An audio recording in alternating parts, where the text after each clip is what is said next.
하늘 번향을 그리워하는 나그네 회중입니다. 오늘 말씀의 주제는 육적 소욕을 다스릴 때 깨달을 수 있는 하늘 마음에 대해서 로마서 17번째 머릿말입니다. 본문 말씀은 로마서 7장 12절에서 13절입니다. 이로 보건대 율법도 거룩하며 계명도 거룩하며 의로우며 선하도다. 그런즉 선한 것이 내게 사망이 되었느뇨 그럴 수 없느니라. 오직 죄가 죄로 드러나기 위하여 선한 그것으로 말미암아 나를 죽게 만들었으니 이는 계명으로 말미암아 죄로 심히 죄되게 하려 함이니라고 했습니다. 율법과 복음의 계명을 통하여 우리 죄를 알게 하는 것은 한마디로 땅의 마음에서 하늘 마음을 알아가고 깨닫는 것입니다.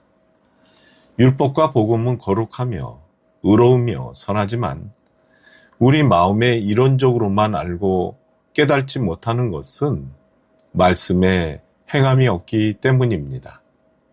그러니까 하늘과 나의 마음, 곧 하늘과 땅의 마음으로 하나님께서 영생을 약속하셨지만 죄가 죄로 드러나지 못한다면 땅의 마음을 알지 못한 상태에서는 하늘 마음을 깨닫지 못하는 것입니다.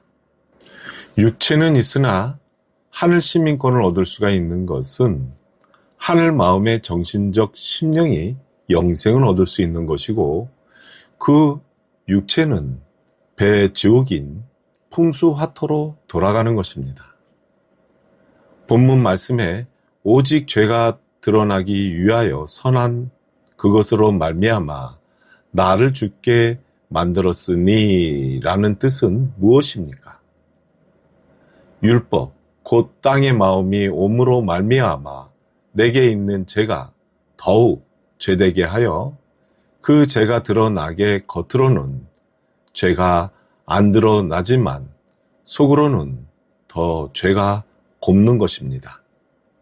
사울이 사도 바울이 되기 전에는 자기가 매우 선한 줄로 착각하고 결국 바리새교에 앞장서서 스데반을 죽이고 나중에 자신의 의인을 죽인 것을 알게 될 때는 악한 율법의 마음이 선한 율법의 계명으로 말미암아 죄로 심히 죄되게 하신 하나님 마음의 뜻을 알고 깨달음을 얻었다고 하는 것입니다.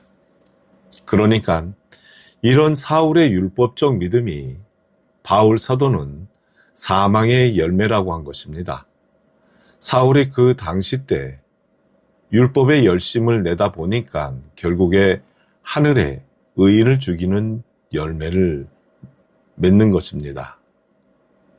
이 세상 땅의 마음으로 술 취해 있을 때는 하늘 마음을 거들떠 보지도 않았지만 하늘 마음의 성령이 올 때는 죄가 죄로 드러나기 위하여 선한 하늘 마음이 땅의 마음의 소욕을 죽게 만들었으니 율법과 복음의 계명으로 심히 죄되게 하신 것입니다. 성경에서 말하는 죄는 믿지 않는 사람을 말하는 것이 아니라 예수 그리스도를 믿고 하늘과 땅의 두 마음인 것을 알았을 때 죄인이라고 하는 것이고 그 죄를 씻기 위해서는 죄가 되어버린 육신의 소욕을 스스로 소멸할 수 있어야 땅의 마음에서 영적 출애굽을 할 수 있는 것입니다. 이와 마찬가지로 내가 죄가 있었어도 없었을 때에는 그것을 몰랐는데 그 육적인 의가 드러나고 나타나니까 죄가 죄로 드러난 것 뿐입니다. 믿음은 스스로 자신의 육적 소욕을 버리고 다스릴 수 있어야 합니다.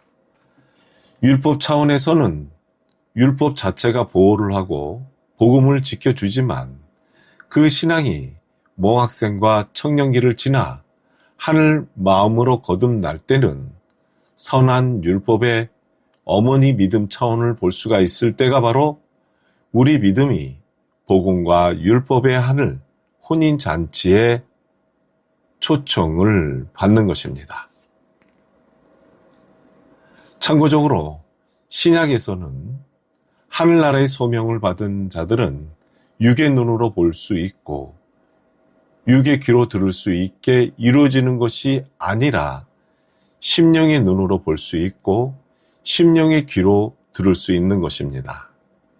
그러니까 본문 말씀에 죄라고 하는 것은 육적으로 보이게 이루어지는 것이 아니라 영적으로 이루어지는 믿음의 밭을 공간복음 차원이라고 하는데, 이곳을 마태복음 13장 16절에서 17절에 보면 이 비유의 뜻을 알아듣고 보고 깨닫는 자들은 가리켜서 너희 눈은 봄으로 너희 귀는 들음으로 복이 있도다 라고 하신 것입니다.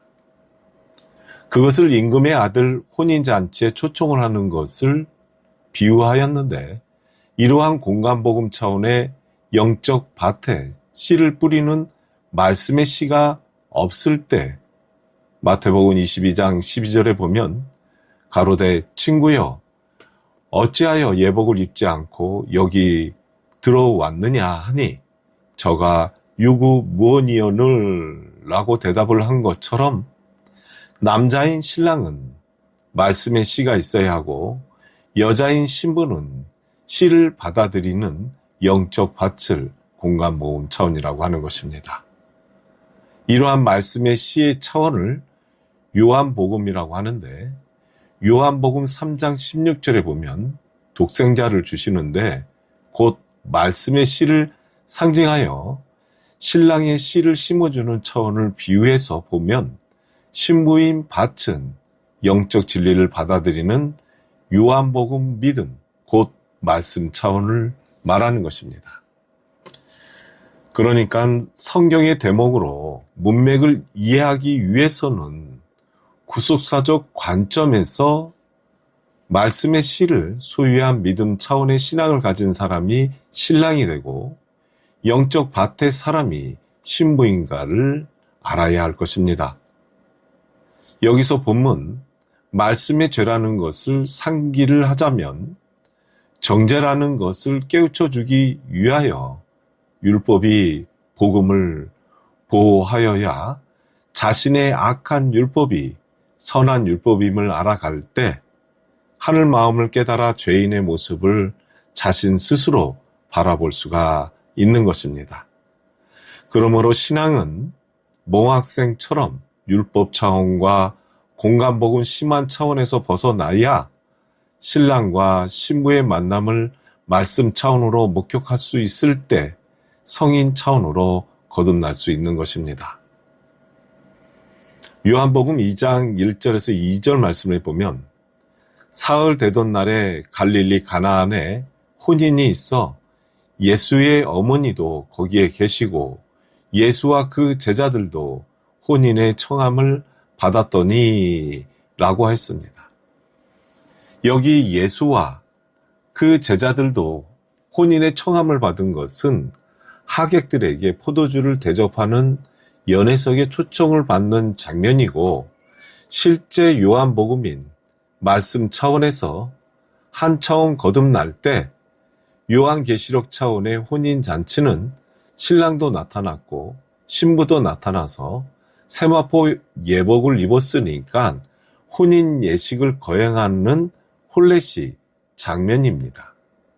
이것을 막내 사도 요한이 밤모섬에서 심령의 계시를 기록했고, 사도 바울은 고린도후서 12장 2절에 셋째 하늘이라고 말할 수 없는 말을 듣고 보고 매맞은 것을 계시 차원이라고 하는 것입니다.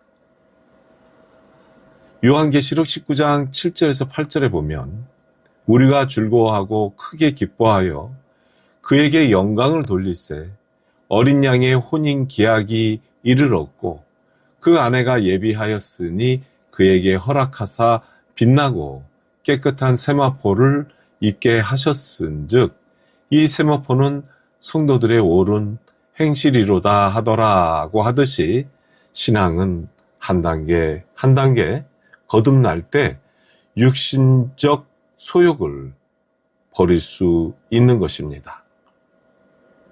성설함 무엇입니까? 육체, 곧 짐승화된 인간을 다시 하나님의 형상인 영체의 사람으로 재창조하시기 위하여 먼저 육체인 짐승화된 인간들의 육적 심령, 곧 속사람을 영적 심령으로 돌려놓는 것이 중요함으로써 우선 육적 소욕인 사탄, 마귀에 얽매여 있는 그 심령, 즉 속사람들을 영적인 하늘 본향 정신으로 변화시키고자 하나님께서 각기 육체의 마음, 곧 심령 속에 영적 믿음의 세계를 조성하시는, 즉 재창조하시는 구속 역사서가 바로 성경인 것입니다. 그럼 이것으로 육적 소욕을 다스릴 때 깨달을 수 있는 하늘 마음에 대해서 로마서 17번째 머릿말을 마치겠습니다.